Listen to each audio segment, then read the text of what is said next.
नमस्कार। झारखंड विधानसभा चुनाव को लेकर महत्वपूर्ण आंकड़े सामने आ चुके हैं, क्योंकि झारखंड में बड़ा उलटफेर इस वक्त दिखाई दे रहा है। क्योंकि काफी हलचल झारखंड में इस वक्त चुनाव को लेकर यहां पर दिखाई दे रही है, क्योंकि सीट शेयरिंग यहां पर हो चुकी है। और अब की बार झारखंड में किसकी सरकार?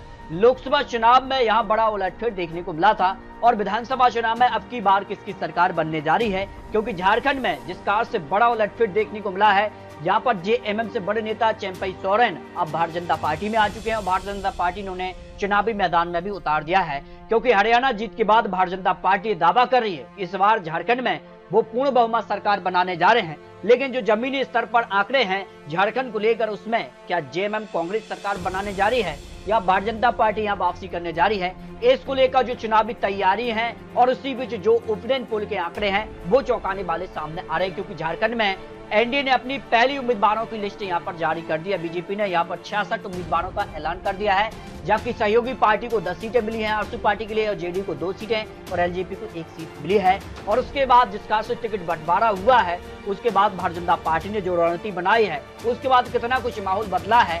जबकि जेएमएम और कांग्रेस ने भी यहाँ पर 70 सीटों पर अपने उम्मीदवारों की लिस्ट यहाँ पर तैयार कर ली है, जबकि आरजेडी और वाम दलों को 11 सीटें मिलने जा रही हैं। तो यहाँ क्या कुछ आंकड़ा है, लेकिन जेएमएम से बड़े नेता चंपई सोरेन अब भारतीय जनता पार्टी में आ चुके हैं। हेमंत सोरेन की गिरफ्तारी के समय उन्हें सीएम पद की कुर्सी मिली थी। हेमंत सोरेन मुख्यमंत्री बनते ही चंपई सोरेन ने इस्तीफा दिया है। उसके बाद कितना माहौल बदला है और बड़े नेता अब यहाँ पर जेएमएम से बीजेपी ज्वाइन कर गए हैं। तो जनता तैयार है इस बार झारखंड में क्या बीजेपी सरकार या फिर जो है इंडिया गठबंधन सरकार बनने जा रही है। क्योंकि लोकसभा चुनाव में भारतीय जनता पार्टी को 3 लोकसभा सीटों का नुकसान देखने को मिला था, तो 3 सीटों का फायदा लोकसभा में इंडिया गठबंधन को देखने को मिला। इंडिया गठबंधन 5 सीटें, तो एनडीए को यहाँ पर 9 लोकसभा सीटों पर इस बार जीत मिली है। कितना माहौल बदला है।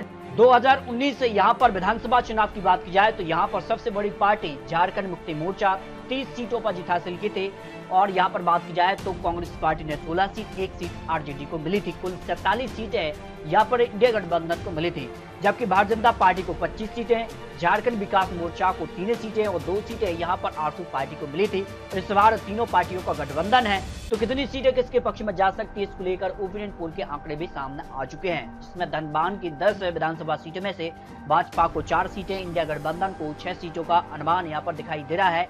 गिरिडीह की 6 में से 3 पर भारतीय जनता पार्टी और 3 सीटों पर ही इंडिया गठबंधन के बीच कांटे की टक्कर यहाँ पर देखने को मिल सकती है, जो अनुमान सामने आ रहे हैं। पूर्वी सिंहभूम की 6 में से भाजपा को 1 सीट और इंडिया गठबंधन को 5 विधानसभा सीटों पर जीत का अनुमान सामने आ रहा है।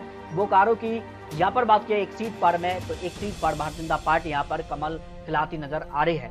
पलामू की 5 विधानसभा सीटों में से भारतीय जनता पार्टी को 2 सीटें और इंडिया गठबंधन का पलड़ा 3 सीटों पर भारी नजर आ रहा है। इनके पक्ष में 0 सीट की संभावना है। अब तक झारखंड को लेकर 28 सीटों का जो ओपिनियन पोल, उसमें भारतीय जनता पार्टी को 11 सीटें, इंडिया गठबंधन को 17 सीटें, अन्य के पक्ष में 0 सीट की संभावना दिखाई दे रही है।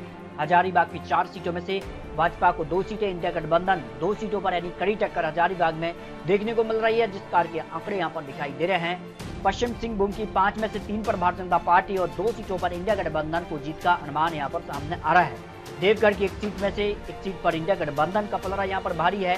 गढ़वा की 1 सीट पर भारतीय जनता पार्टी 0 सीट, जबकि इंडिया गठबंधन को यहाँ पर इस सीट पर जीत की संभावना दिखाई दे रही है। दुमका की 5 विधानसभा सीटों में से 2 पर भारतीय जनता पार्टी और इंडिया गठबंधन का 3 सीटों पर पलड़ा भारी नजर आ रहा है। इनके पक्ष में 0 सीट की संभावना यहाँ पर दिखाई दे रही है। गोड्डा की 1 सीट पर भारतीय जनता पार्टी यहाँ पर कमल खिला रही है, जबकि साहिबगंज की 1 सीट पर भी भारतीय जनता पार्टी को जीत की संभावना दिखाई दे रही है। सरायकेला की 4 में से 2 पर भारतीय जनता पार्टी और 2 सीटों पर यहाँ पर इंडिया गठबंधन का जीत का पलड़ा भारी है, यानी यहाँ पर कांटे की टक्कर देखने को मिल रही है। चतरा की 1 सीट पर भारतीय जनता पार्टी यहाँ पर कमल खिलाती नजर आ रही है, जबकि गुमला की 1 सीट पर भी भारतीय जनता पार्टी यहाँ पर जीत हासिल कर सकती है। रामगढ़ की 2 विधानसभा सीटों में से दोनों सीटों पर भारतीय जनता पार्टी यहाँ पर जो है जीत हासिल कर सकती है, जिस कार की यहाँ पर रणनीति है, जिस कार से यहाँ पर बढ़त दिखाई दे रही है। पाकुड़ की 2 विधानसभा सीटों में से दोनों सीटों पर इंडिया गठबंधन का पलड़ा यहाँ पर भारी हो सकता है, जिस कार के आंकड़े हैं। लातेहार की 1 सीट पर इंडिया गठबंधन का जीत का पलड़ा भारी नजर आ रहा है। कोडरमा की 3 में से 3 सीटों पर इंडिया गठबंधन यहाँ पर पलड़ा भारी नजर आ रहा है, जबकि सिमडेगा की 4 में से 2 पर भारतीय जनता पार्टी और 2 सीटों पर इंडिया गठबंधन के बीच कांटे की टक्कर देखने को मिल रही है। खूंटी की 6 में से भाजपा को 4 तो इंडिया गठबंधन 2 सीटों पर पलड़ा भारी हो सकता है। लेहरदगा के 3 में से 2 पर भारतीय जनता पार्टी, 1 सीट पर इंडिया गठबंधन का जीत का पलड़ा यहाँ पर भारी नजर आ रहा है। रांची की 7 विधानसभा सीटों में से भारतीय जनता पार्टी को 4 सीट, जबकि इंडिया गठबंधन को 3 विधानसभा सीटों पर पलड़ा भारी नजर आ रहा है। इस तरह से बात की जाए झारखंड को लेकर सभी 81 सीटों का जो फाइनल आंकड़ा सामने आ रहा है, जिसमें भारतीय जनता पार्टी 38 से 45 सीटों तक पहुंच सकती है, जबकि इंडिया गठबंधन 40 से 50 सीट, अन्य के पक्ष में 0 से 3 सीटों का अनुमान सामने आ रहा है। अगर बात की जाए झारखंड में किसी भी पार्टी को बहुमत का आंकड़ा मिल सकता है, जो ओपिनियन पोल के आंकड़े सामने आ रहे हैं, जबकि झारखंड को लेकर तक का जो ओपिनियन पोल उसमें बीजेपी 38 से 43 सीट, कांग्रेस को 7 से 12 सीट, जेएमएम को यहाँ पर 19 से 24 सीट, आरएसपी पार्टी को 2 से 7 सीट, अन्य के पक्ष में 2 से 7 सीट का अनुमान सामने आ रहा है। झारखंड में इस ओपिनियन पोल के हिसाब से भारतीय जनता पार्टी एनडीए गठबंधन को भी बहुमत का आंकड़ा मिल सकता है, जबकि इंडिया गठबंधन भी बहुमत के आंकड़े तक पहुंच सकती है। जो 42 सीट है उसके आसपास दोनों पार्टी यहां पर नजर आ रही हैं। लेकिन बात की जाए झारखंड को लेकर अन्य एजेंसी के ओपिनियन पोल की बात की जाए तो यहाँ पर जेएमएम कांग्रेस गठबंधन को 24 से 29 सीट, भारतीय जनता पार्टी को 43 से 48 सीट, अन्य के पक्ष में 4 से 9 सीटों का अनुमान सामने आ रहा है। इस ओपिनियन पोल के अगर बात की जाए तो यहाँ पर भारतीय जनता पार्टी को स्पष्ट बहुमत झारखंड में मिलता नजर आ रहा है, जो 81 सीटों का ओपिनियन पोल सामने आ रहा है।